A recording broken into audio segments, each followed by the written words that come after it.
So ಟ್ರಾವೆಲಿಂಗನ್ನು ಆಯುರ್ವೇದದಲ್ಲಿ ಮಹಾದೋಷಕರ ಭಾವಗಳಲ್ಲಿ ಒಂದು ಅಂತ ಹೇಳ್ತಾರೆ. ಉಚ್ಚೈರ್ಭಾಷ್ಯಂ ರಥಕ್ಷೋಭಂ ಅತಿ ಸಂಕ್ರಮಣ ಆಸನಹಿ ಅಂದರೆ ತುಂಬ ಜೋರಾಗಿ ಮಾತಾಡೋರು, ತುಂಬ ಟ್ರಾವೆಲಿಂಗ್ ಮಾಡೋರು. ರಥಕ್ಷೋಭ ಅಂತಂದರೆ ವೆಹಿಕಲ್ಸಲ್ಲಿ ಟ್ರಾವೆಲಿಂಗ್ ಮಾಡೋರು, ಆಯಿತಾ. ಆಮೇಲೆ ಅತಿ ಸಂಕ್ರಮಣ ಸಿಕ್ಕಾಪಟ್ಟೆ ವಾಕಿಂಗ್ ಮಾಡೋರು, ಆಮೇಲೆ ಸಿಕ್ಕಾಪಟ್ಟೆ ಸೆಡೆಂಟ್ರಿ ಲೈಫ್ ಸ್ಟೈಲಲ್ಲಿರೋದು.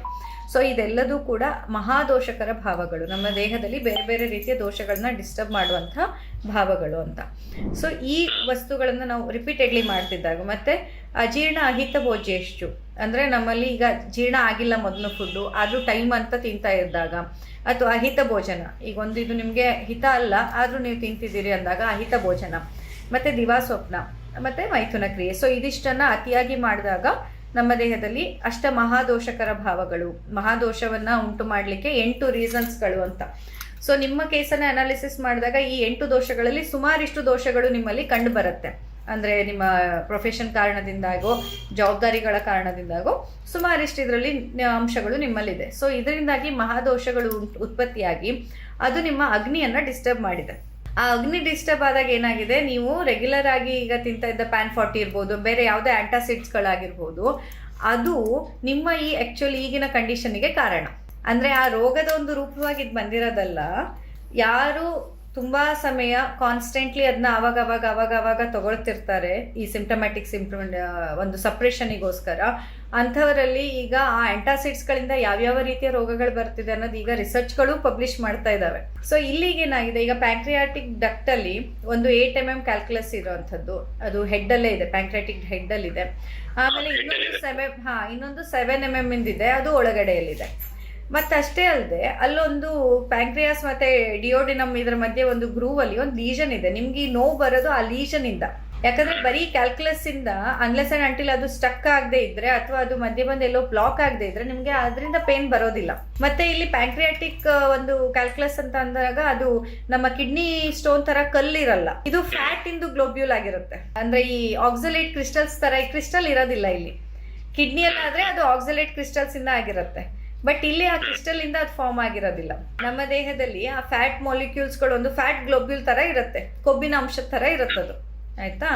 ಸೊ ಅದು ಎಲ್ಲಾದ್ರೂ ಸ್ಟಕ್ ಆದ್ರೆ ಅಷ್ಟೇ ನಮಗೆ ಪೇನ್ ಬರೋದು. ಇಲ್ಲಿ ಪೇನ್ ನಿಮಗೆ ಬರ್ತಾ ಇರೋದು ನಿಮ್ಮ ಪ್ಯಾಂಕ್ರಿಯಾಟಿಕ್ ಮತ್ತೆ ಡಿಯೋಡಿನಮ್ ಮಧ್ಯೆ ಇರೋ ಒಂದು ಗ್ರೂವ್ ಅಲ್ಲಿ ಲೀಷನ್ ಆಗಿದೆ, ಅಂದ್ರೆ ಒಂದು ಹುಣ್ಣಿನ ತರ ನಿಮ್ಗೆ, ಅದರಿಂದಾಗಿ ಆ ಪೇನ್ ಬರ್ತಾ ಇರೋದು. ಅಂಡ್ ಮಾರ್ನಿಂಗ್ಗೆ ಆ ಟೈಮಲ್ಲಿ ಯಾಕೆ ಜಾಸ್ತಿ ಅಂತ ಬಂದಾಗ, ಮಾರ್ನಿಂಗ್ ನಮ್ಮಲ್ಲಿ ಕಫಜ ಕಾಲ, ಆಫ್ಟರ್ನೂನ್ ಪಿತ್ತಜ ಕಾಲ, ಸಂಜೆ ನಮ್ಮಲ್ಲಿ ವಾತಜ ಕಾಲ. ಸೊ ಇಲ್ಲಿ ನಾವು ಪ್ಯಾಂಕ್ರಿಯಾಟಿಕ್ ಸ್ಟೋನ್ ಅಂತ ಮಾತಾಡುವಾಗ, ಆ ಕ್ಯಾಲ್ಕುಲಸ್ ಅಂತ ಮಾತಾಡುವಾಗ ಇದೇನಾಗತ್ತೆ, ಇಲ್ಲಿ ನಮ್ಮ ಕಫಜ ಕಾಲದಲ್ಲಿ ಅದರ ಎಗ್ರಿವೇಷನ್ ಜಾಸ್ತಿ, ಅಥವಾ ಅದರ ಅಕ್ಯುಮುಲೇಷನ್ ಆಗೋದಾದ್ರೂ, ಅದರಲ್ಲಿ ಇರಿಟೇಷನ್ ಆಗೋದಾದ್ರೂ ಅದರ ಸಾಧ್ಯತೆಗಳು ಬೆಳಗ್ಗೆ ಹೊತ್ತಿನಲ್ಲಿ ಜಾಸ್ತಿ ಇರುತ್ತೆ. ಹಾಗೆ ನಿಮ್ಮ ದೇಹದಲ್ಲಿ ಆ ಕಫಜ ದೃಷ್ಟಿ ಆ ಸಮಯದಲ್ಲಿ ಆಗೋದ್ರಿಂದ, ಮತ್ತೆ ಕಫಜ ಕಾಲದಲ್ಲಿ ಅಗ್ನಿ ಇನ್ನಷ್ಟು ಡಿಸ್ಟರ್ಬ್ ಆಗುತ್ತೆ, ಅಂದರೆ ಅಗ್ನಿಯನ್ನು ಇನ್ನಷ್ಟು ಮಂದ ಮಾಡುತ್ತೆ.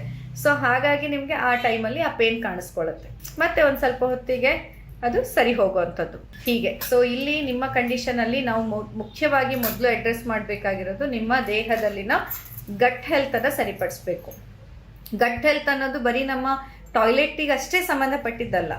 ಪ್ರತಿಯೊಂದು ತಿಂದ ಆಹಾರ ಹೇಗೆ ಪಚನ ಆಗ್ತಾ ಇದೆ, ಅದರ ಅಬ್ಸಾರ್ಪ್ಷನ್ ಎಷ್ಟು ಆಗ್ತಾ ಇದೆ, ಆ್ಯಂಡ್ ಅಬ್ಸಾರ್ಪ್ಷನ್ ಮೆಕ್ಯಾನಿಸಮ್ ಎಷ್ಟು ಸ್ಮೂತಾಗಿ ಆಗ್ತಾ ಇದೆ, ಇದೆಲ್ಲದೂ ಕೌಂಟ್ ಆಗುತ್ತೆ. ಸೊ ಇವಾಗ ಏನು ಮಾಡ್ಬೋದು ಅಂತಂದರೆ, ನೀವು ನಿಮ್ಮ ಪ್ರೊಫೆಷನ್ ಅಂತೂ ಬಿಡೋಕ್ಕಾಗಲ್ಲ. ಸೊ ಆ ಪ್ರೊಫೆಷನಲ್ಲಿ ಎಷ್ಟಾಗತ್ತೆ ಅಷ್ಟು, ಈಗ ಟ್ರಾವೆಲಿಂಗ್ ಇದ್ದಾಗೆಲ್ಲ ಸ್ವಲ್ಪ ತೈಲವನ್ನು ಅಭ್ಯಂಗ ಮಾಡ್ಕೊಳ್ಳೋದಿರ್ಬೋದು. ಈಗ ಅಟ್ಲೀಸ್ಟ್ ರಾತ್ರಿ ಮಲಗೋ ಮೊದಲು ಶಿರಃ ಶ್ರವಣ ಪಾದೇಶು ಅಂತ ಆಯುರ್ವೇದ ರೆಫರೆನ್ಸ್ ಕೊಡುತ್ತೆ.